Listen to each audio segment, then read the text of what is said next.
Bonjour et bienvenue dans ce sixième épisode de la série où j'écris un roman avec vous en 6 mois.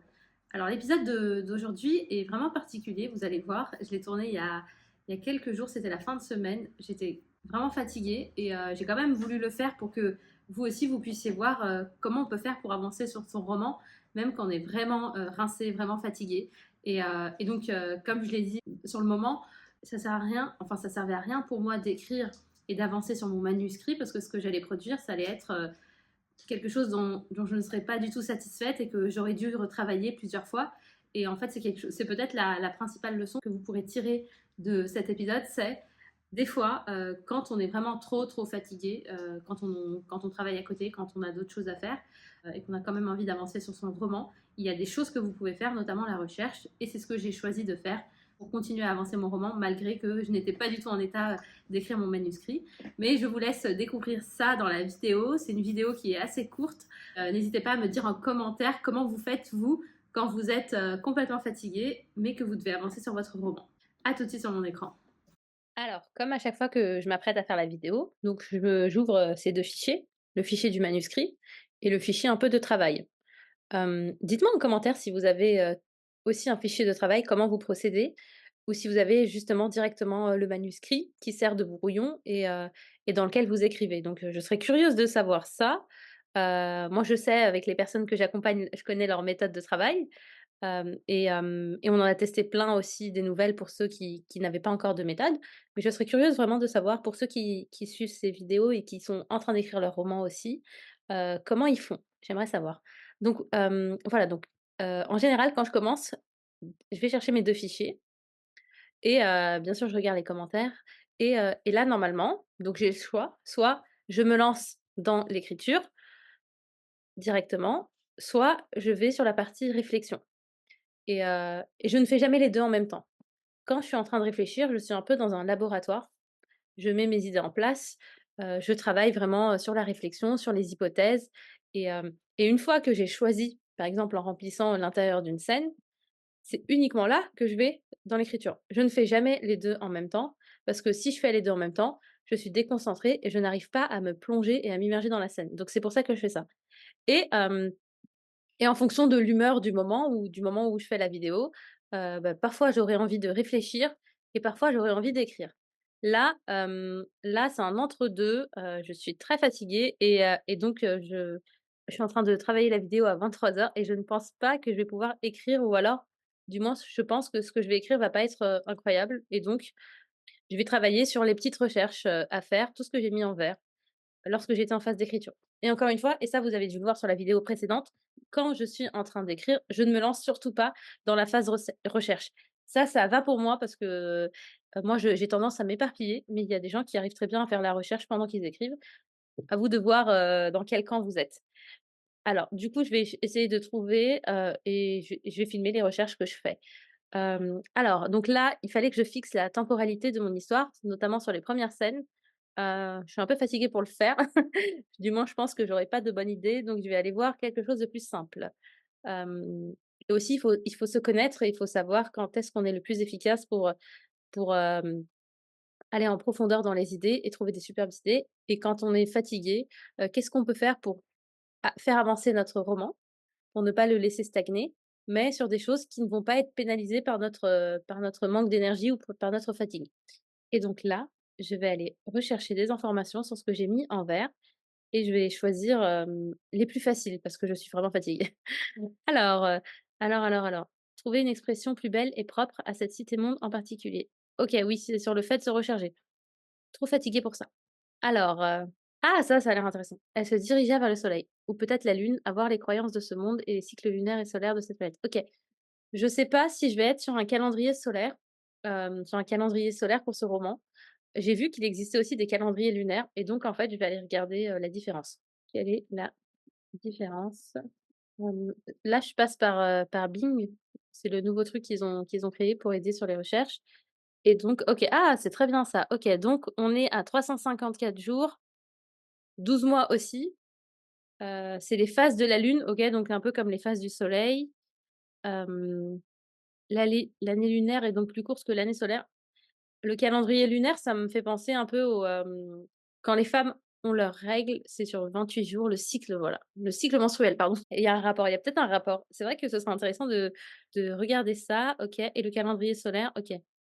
Ça pourrait être intéressant. Surtout dans ma cité de l'agriculture, je ne sais pas s'il y a un lien entre l'agriculture et les phases de la lune, je vais regarder. En général, c'est comme ça, c'est, quand je fais une recherche, j'ai encore plus de questions. C'est pour ça que j'ai tendance à m'éparpiller. Et là, on va essayer de tout contenir en rapport avec mon histoire. Est-ce qu'il y a un lien? Et dites-moi si vous avez ce genre d'informations, vous, en commentaire. Si vous savez s'il existe un lien entre le calendrier lunaire et l'agriculture. Et il faut pas avoir peur de poser des questions. Vous êtes en train d'écrire une fiction, tout peut être possible et il y a tellement de choses qu'on ignore, sur le monde, dans la réalité. Il ne faut surtout pas avoir peur, d'aller, faire toutes les recherches et les connexions possibles et imaginables. Parce que ce qu'on sait, c'est uniquement une infime partie de tout le savoir qu'il existe dans le monde et notamment sur internet et donc même si certaines connexions vous paraissent, lunaires, sans jeu de mots, peut-être qu'il existe vraiment des recherches dessus, peut-être qu'il y a des gens qui ont fait un travail dessus et le plus facile, c'est de chercher sur internet, donc voilà. Alors, ah bah, voilà, il y a des, calendriers lunaires spécifiques à l'agriculture qui ont été développés, c'est super intéressant. OK. OK, on peut tenir compte des phases de la lune pour planifier des activités agricoles, comme la préparation du sol, la plante ah mais c'est génial! OK, OK. Sur les marées, alors dans ma cité, monde, celle de l'agriculture, j'ai j'ai pas mis d'océan ni de mer et je sais pas comment je pourrais le mettre sur une cité qui vole dans l'espace. Du coup, c'est un peu difficile donc OK. OK, OK. Ah super, donc en fait, le calendrier lunaire a joué un rôle important dans l'agriculture traditionnelle? OK, super. Ça peut être intéressant. OK, ça, c'est pas mal. Très bien. On peut voir que la lune influence la croissance des plantes. Alors, normalement, quand on a des informations comme ça, il faut aller les vérifier parce qu'on ne sait pas, en fait, d'où on chope ces informations-là et on ne sait jamais qui a écrit les informations. Est-ce que c'est juste un passionné? Est-ce que c'est juste quelqu'un qui raconte, n'importe quoi? Est-ce qu'il y a vraiment des études scientifiques qui prouvent ça? Est-ce qu'il y en a une?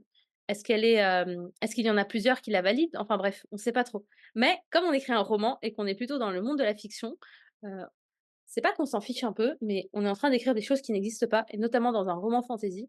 Alors du coup, on peut, ne pas faire attention à ça et juste s'inspirer et alors que si on écrit vraiment un roman historique, ou un roman qui se passe dans la réalité, il faut que les informations qu'on mette dans notre roman, même si c'est un roman de fiction, il faut qu'elles soient, cohérentes. Et donc il faut vraiment vérifier. Mais moi, comme j'écris un roman de fantasy, je suis vraiment libre de tout inventer donc c'est plutôt cool. Surtout que ça m'enlève une part, de travail de vérification, donc c'est cool. Est-ce qu'on peut inventer? Je peux inventer dans ma cité monde, le fait qu'en fonction des phases de la lune, les activités agricoles et donc les activités de mes personnages, peut-être surtout de leurs parents, je ne sais pas encore si les enfants participent à ce genre d'activité. Enfin bref, je peux inventer ça et du coup là, j'ai une problématique. Est-ce que dans toutes les cités-mondes, on a un calendrier lunaire, ce qui serait logique parce que s'ils sont dans le même monde, normalement, on est dans le même système. Mais, est-ce que la Lune peut influencer les autres? Est-ce qu'il faut aussi un soleil? Là, c'est compliqué, c'est compliqué. Bon, c'est une recherche pour un autre jour. Mais en tout cas, là, c'est très intéressant, les informations que j'ai. OK, on peut voir que la Lune influence la durée du jour et de la nuit. Certaines plantes sont sensibles à la longueur du jour et ajustent leur croissance en fonction de la quantité de lumière reçue. OK. Ça me donne des idées. Si jamais je choisis un calendrier lunaire, dans dans la carte de mon monde, surtout sur la partie cité de l'agriculture, je vais pouvoir mettre en fonction du nord, sud, est, ouest et de la manière dont la lune, est en rotation, je vais pouvoir délimiter, des zones de plantation de certaines plantes, en fonction de ce que je viens de dire là. Bon, c'est encore quelque chose à laquelle je dois réfléchir parce que là, il y a beaucoup d'informations et il faut que j'arrive à trouver quelque chose de logique. Même si j'écris un roman fantasy, il faut quand même que ce soit logique. OK et là, je vais demander s'il existe, un effet similaire avec le soleil. Oui, on sait que le soleil a un effet significatif sur la croissance des plantes. Je me suis mal formulée. Ça, c'est normal. OK. Sur l'orientation des feuilles, la chauve s'en sait. OK, OK, OK, donc les plantes ont aussi un rythme circadien, super.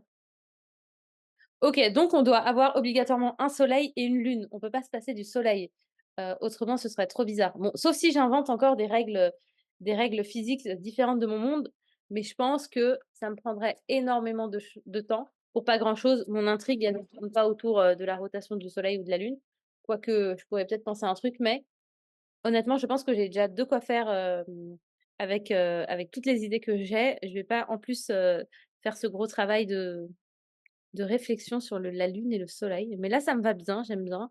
J'aime bien, le sujet lune. Souvent on arrive, quand on écrit un roman fantasy, on se demande: «Est-ce qu'on invente totalement tout, également les règles physiques de ce monde? Ou est-ce qu'on reste sur les règles physiques qu'on connaît, mais on a des personnages qui ont des pouvoirs, ou on a des choses différentes?» Je pense que, c'est un travail, très, très laborieux de créer, un monde avec des règles physiques différentes et qui soient en plus logiques dans la tête du lecteur, et en plus il faut les écrire d'une manière où on les explique, simplement.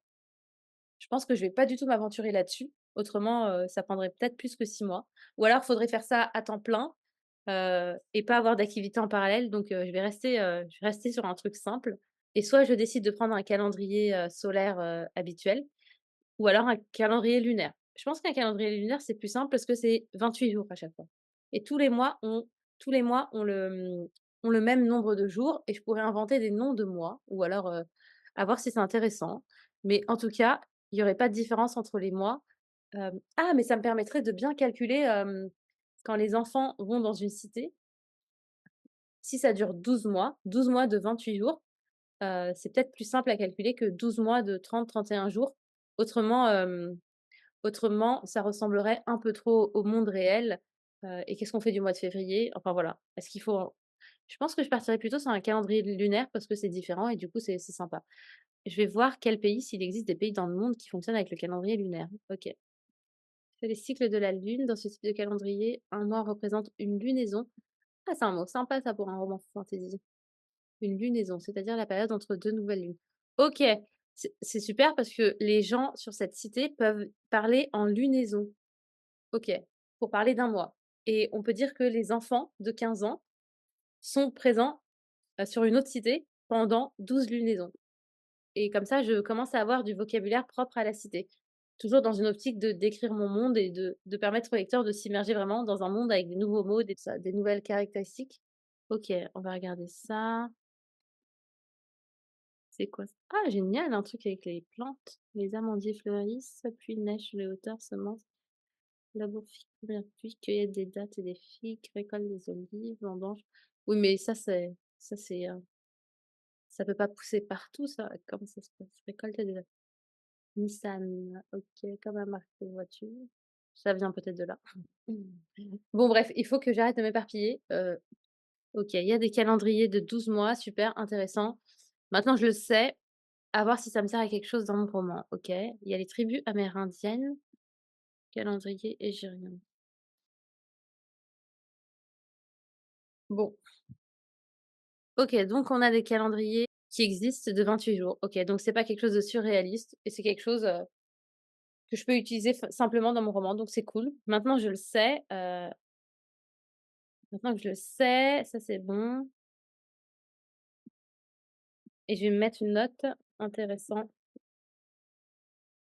OK, OK, OK. Donc je vais aller voir une autre, ah voilà, OK.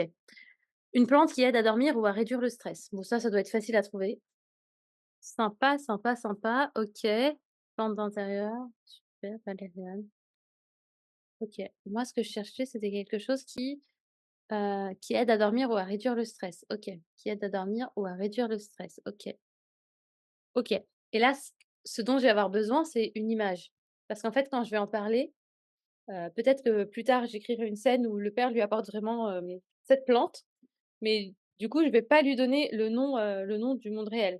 Je vais pas dire que c'est de la valériane ou de la camomille. Je vais plutôt décrire la forme de cette plante, et comme ça, les lecteurs qui connaissent, arriveront à identifier peut-être.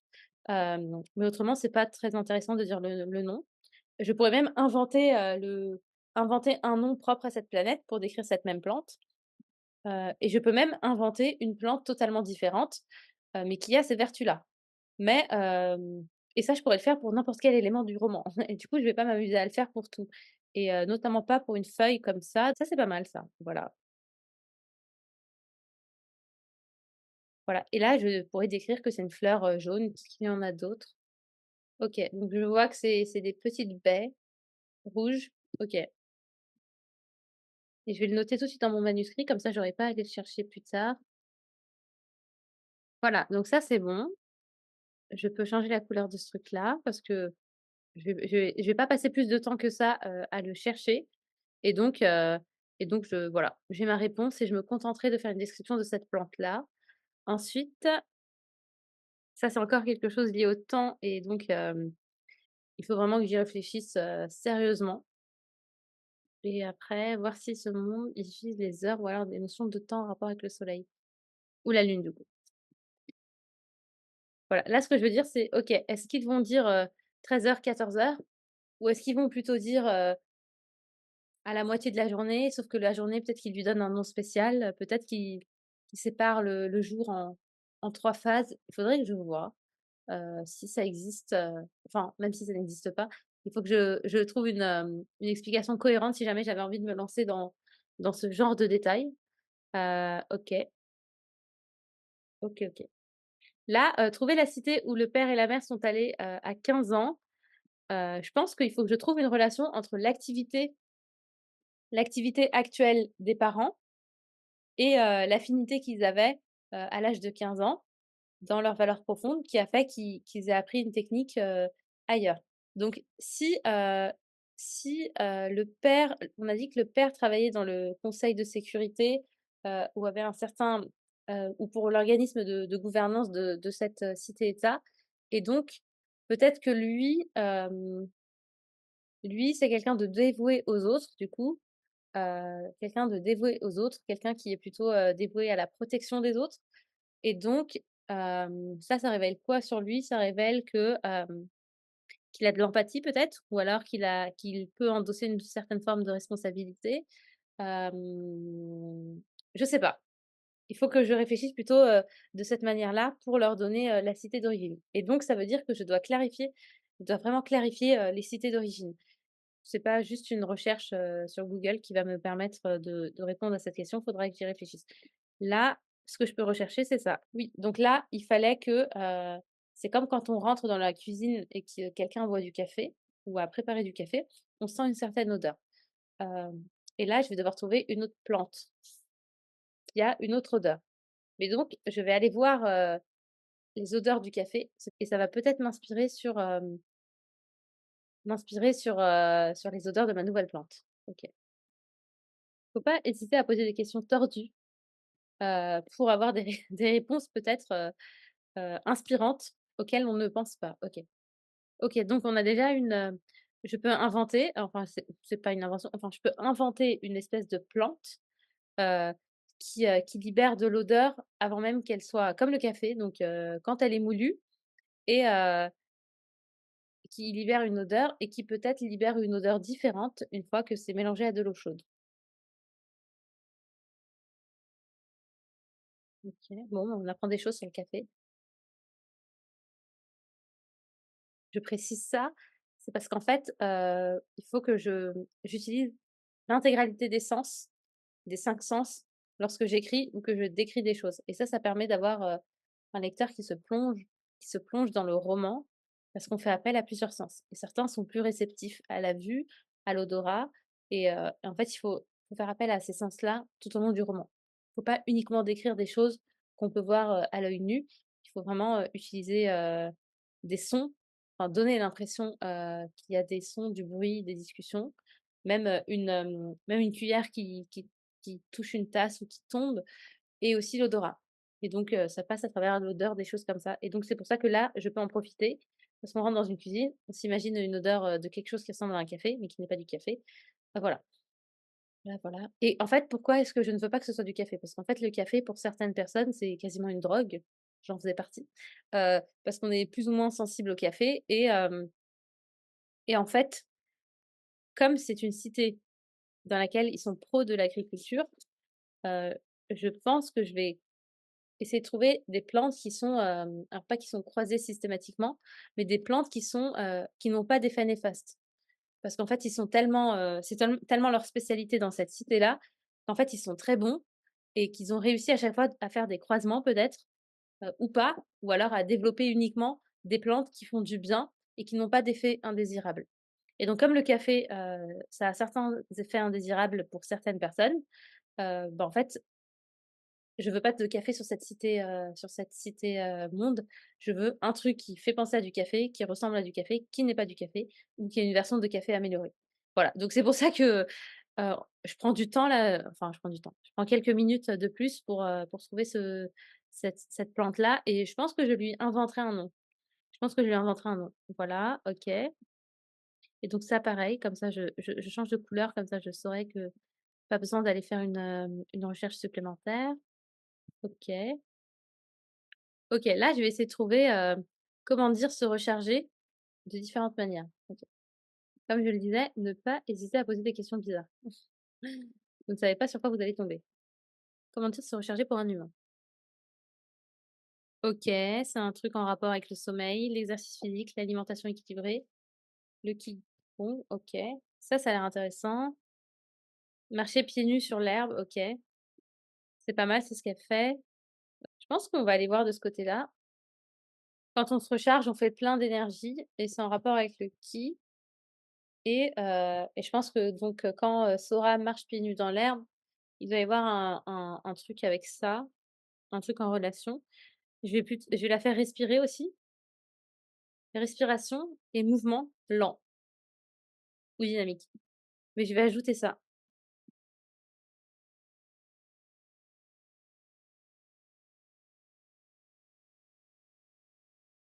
Prana Ushi. OK, donc là, je peux inventer un mot qui prend, au lieu que son père lui dit, ou sa mère, je sais plus, lui dit: «Va te recharger», heu, elle peut lui dire, «Va prana quelque chose» ou un mot équivalent, faudrait que je vois. Je sais pas c'est en quelle langue ça?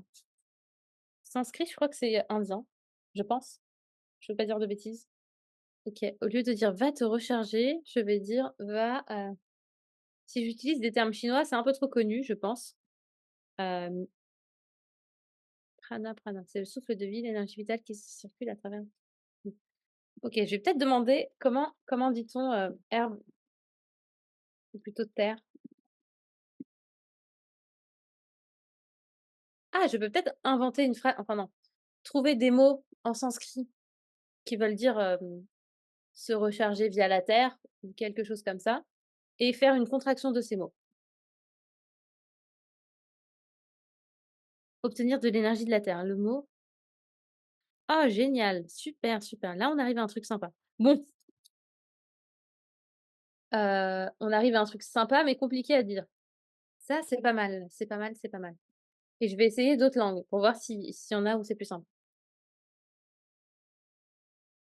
Mmh. Bon, vous comprenez l'idée. Là, je pense que c'est pas mal. Là, j'arrive sur un concept que j'aime bien. Après, je peux inventer un langage, je peux dire que c'est le langage antique de cette région-là du monde, de cette cité, mais bon. Je pense qu'avant de me plonger dans la création d'un nouveau langage, je vais vraiment finir mon intrigue, le roman, et ça, c'est les choses qui viennent améliorer, le roman et le monde, mais ça vient l'améliorer. Il faut déjà que l'histoire existe. Donc ça, on verra plus tard, mais en tout cas, j'aime bien le concept et je pense qu'on peut faire un truc sympa. Si vous avez des idées, ce serait génial aussi. Mettez-les-moi en commentaire. OK, donc ça c'est cool, j'aime bien. OK, donc là, je pense que pour quelqu'un qui était très fatigué, je pense que j'ai avancé. J'ai un peu avancé. En tout cas, ça me donne plus d'idées, et c'est cool, et là, j'étais vraiment, je pense, dans c'était pas l'intrigue, c'est, dans, les recherches, c'est surtout pour, créer le monde. Parce qu'en fait, une histoire, on peut la raconter en 3 pages, hein, juste en parlant de l'intrigue. Mais en fait, l'idée, c'est de faire vivre l'histoire au lecteur, et donc c'est à travers toutes ces descriptions, toutes ces informations qu'on enrichit notre monde et qu'on le rend plutôt sympa, sympa pour que le lecteur se plonge dedans, et sympa à vivre et surtout sympa à écrire. Et donc ces moments-là où on enrichit le monde avec plein de détails comme ça qui peuvent paraître, anodins, mais en fait qui font vraiment toute l'histoire une fois qu'elle est terminée. Donc il faut prendre le temps de le faire et les moments où on est vraiment fatigué, ça peut être intéressant de le faire à ce moment-là justement. Et donc je pense que je vais m'arrêter là pour garder toutes mes forces et commencer à rédiger, la suite du manuscrit donc cette semaine, et comme ça la prochaine fois, je vais vous montrer toutes mes avancées, d'écriture. Parce qu'on est quand même à la 8e semaine et il faut que j'avance beaucoup plus là-dessus donc je pense que j'ai assez réfléchi et je peux encore, et je peux rédiger là sans nouvelle phase de réflexion, pour la suite. Je pense que je peux m'immerger dans l'écriture et avancer, 2-3 scènes encore, avant de passer par une phase de réflexion sur l'intrigue. Et donc c'est ce que je vais faire et donc merci d'avoir assisté à cette séance, et donc j'ai pu en profiter pour vous montrer comment je faisais, pendant mes phases de recherche et aussi comment je gérais les moments où, j'étais complètement fatiguée et que je pouvais pas me lancer dans l'écriture. Faut pas se forcer, hein. Quand on est fatigué, ce qui en sort, souvent quand on écrit, c'est des parties de texte, des bouts de texte qu'on est obligé de réécrire, plusieurs fois, voire même de supprimer quand on est dans la phase de réécriture. Donc ne vous forcez pas quand vous êtes fatigué, ne vous lancez pas dans l'écriture. Sauf si bien sûr vous arrivez à le faire et que c'est les moments justement précisément pour vous, votre cas particulier, où vous arrivez à écrire, super bien. Pour ceux qui sont fatigués et qui ne produisent pas des choses qualitatives quand ils sont fatigués, ne vous forcez pas, à le faire et parce que vous aurez toujours le temps d'écrire en pleine forme, plus tard. Donc voilà, pour tous ceux qui ont des idées après avoir, vu cette vidéo, je vous invite à les mettre en commentaire et je vous dis à la semaine prochaine.